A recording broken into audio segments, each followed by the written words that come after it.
Great morning, holy brothers! Thank you so much for joining us on our pathway to peace inside the Garden of Peace. If you're following along, we're on page 40, and today's lesson is called Creating Complications.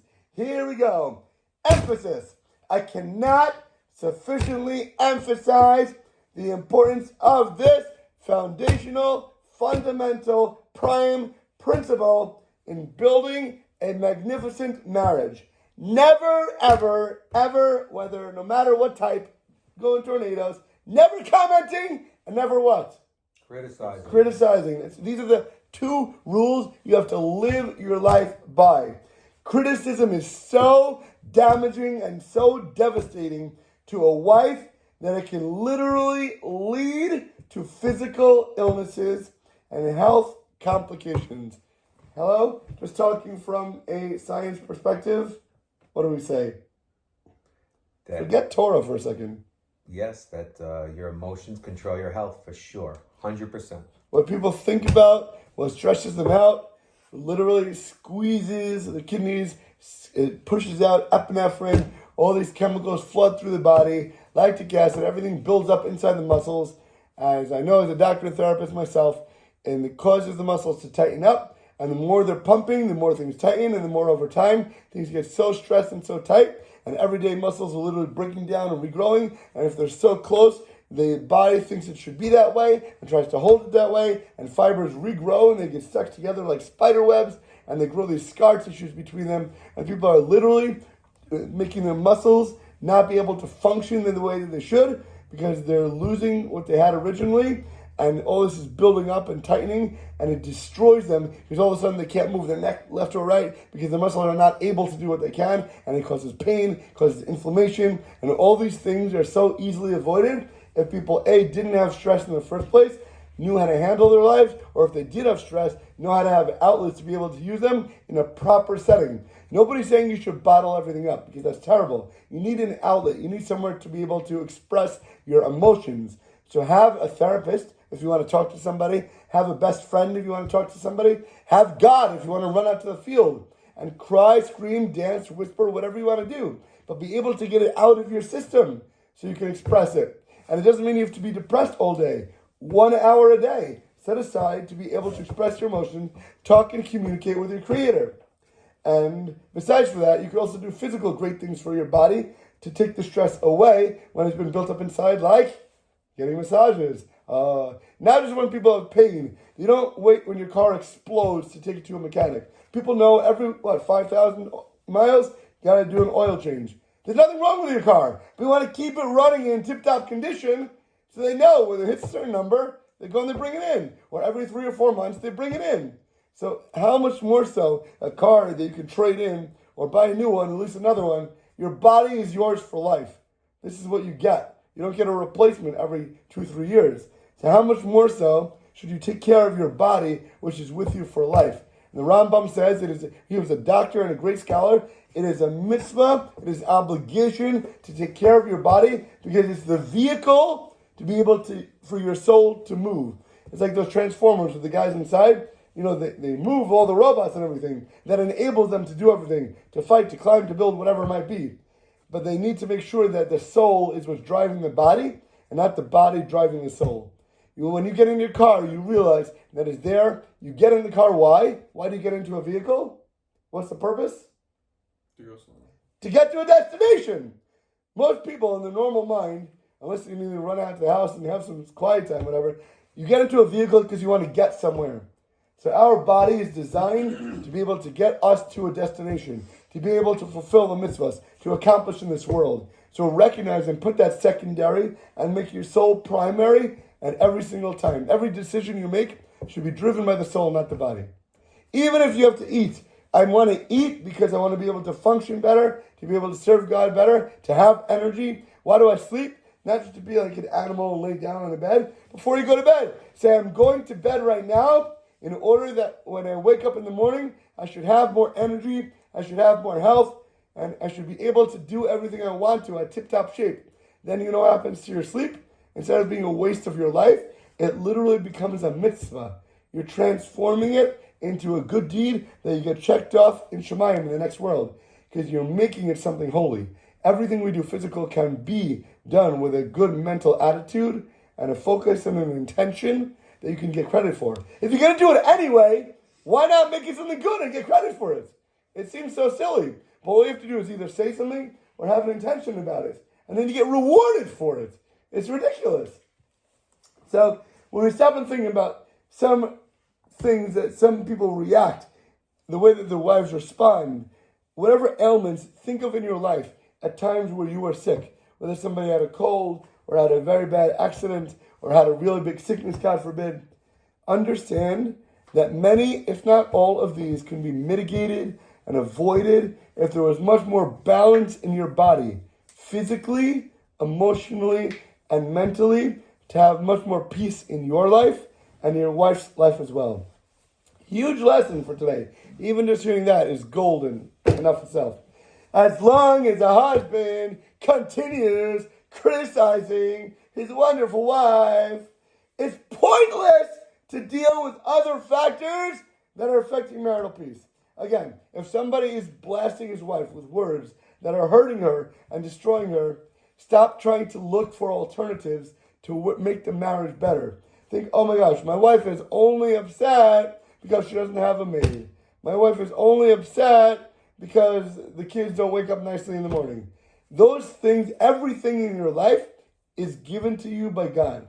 He is divinely orchestrating every moment and every second in your life. When you understand that, you understand there's a reason for it. If you don't understand there's a reason for it, say, why is this happening to me?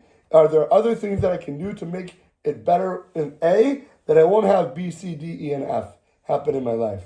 The first foundation must be corrected before you can deal with other issues in the marriage. If you're not fixing the comments and the criticisms, whatever you're trying to fix, even if you do fix it, you try to patch the tire, it's going to blow out in another direction.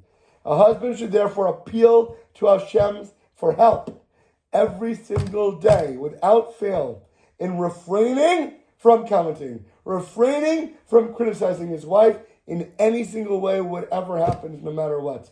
You cannot do it on your own. Hashem will press your buttons. Your wife will push every single spot where she knows is going to get to you. And if you have heavenly help from above, you'll be able to pass your test. If you don't ask for it, you're not going to receive it. And if you don't ask for it, you're not going to pass. Your Yetzer Hara will dominate and destroy you destructively.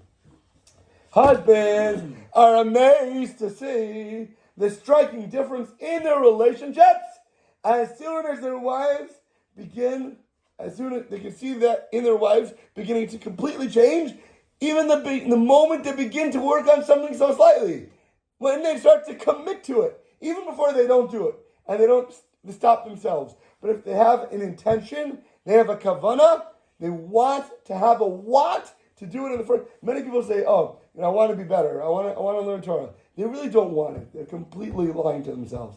They might want that eventually, but right now you say, here's a big ice cream bowl, or here's a salad. They're going to go for the ice cream. They say, here's a movie, or here's a book of Torah. Which one are you going to pick? They're going to run to the left. They're going to want to go the other way. But in their soul or in their mind, they say, yeah, I want to be a person that learns Torah, but right now I don't want it. You give me an option, I'm going to choose the other one. But at least I want to want that option in the first place. So you have a desire eventually to want it, even though you don't want it now. There's a difference. But Hashem says, if you think that way, and you're going to take the first step, even in that direction when you haven't done it, I will give you the power, I will give you the strength to be able to accomplish it. And not only that, I'll show you things in your life that are going to be drastically different because you're wanting that in the first place. Hashem wants you to succeed. So if He knows He can do something in your life that you're going to be amazed by, or your eyes are going to open up by, He'll help you get that way by starting to give you that inspiration and that spark. That's why when you meet a girl, sometimes you have that, wow, she is so amazing. She's so beautiful. And she has an attraction to you too as well. And you have that flame, you have that fire, you have that fake romance, that lust in the beginning, that everything is amazing by. And then, after you spend some time with her, you get to know her a little, you've gone out on a few dates, spent a few weeks, a few months with her, all of a sudden things start to sizzle out a little bit. It's not as exciting as it was Where's that spark when you first met? Why is that not there anymore? So Hashem says that's because the same thing with the Beis Hamikdash. Everything in life is designed this way, and everything in the universe is designed this way. Hashem gave us the first Beis Hamikdash. It was amazing. There were thousands of miracles going on at every single moment. And the spirituality of the Shekhinah's divine presence illuminated everything around it. That was the first Beis Hamikdash. Here's your spark. Here's your gift that I'm giving to you for free. And then, guess what? It gets damaged, it gets broken, it gets pulled away. Just like in a relationship, that spark gets pulled away. So why does he give it to you if he's going to pull it away? Because in the second time it comes around, he knows that what you're going to have to work towards in order to achieve what I gave you originally. Now you know the goal that you're working towards, so you can have something to fight for, to build for. The second Beis Hamikdash, they said, was an empty shell. People who saw the second one compared to the first one were weeping, it says. They were crying at how sad it was compared to the first one. And then Hashem says, now you work towards it, you're going to try hard, that you're going to have a blissfulness, so that the third time everything comes around, that third Beis Hamikdash, the third holy temple, that's going to descend from fire in the sky, is going to have everything because now you've achieved it. Now you've done the work to accomplish and have a relationship now, like with your wife, that's going to last all the way for your whole life. That's going to be so blissful and beautiful because you knew what you had and you want to work towards it. Now you achieve it that third time around. Now we're going to explain on deeper levels why refraining from comments and criticisms, besides for the superficial level or besides for the psychological level, is so important in a relationship in and of itself. And just to touch on this point that we're going to begin by to be able to bring out much further, but at least understand right now for the moment that everything that we've discussed up until now has a prime purpose, and this is how it is brought out in everything that we do. Your wife is a magnificent mirror for you. Let's stop and contemplate for a moment. Hashem's exact, tailor-made, divine providence for a moment. Since everything in the world is under Hashem's control, He designs everything to facilitate a person's individual, unique soul correction, and also the entire world's correction in general.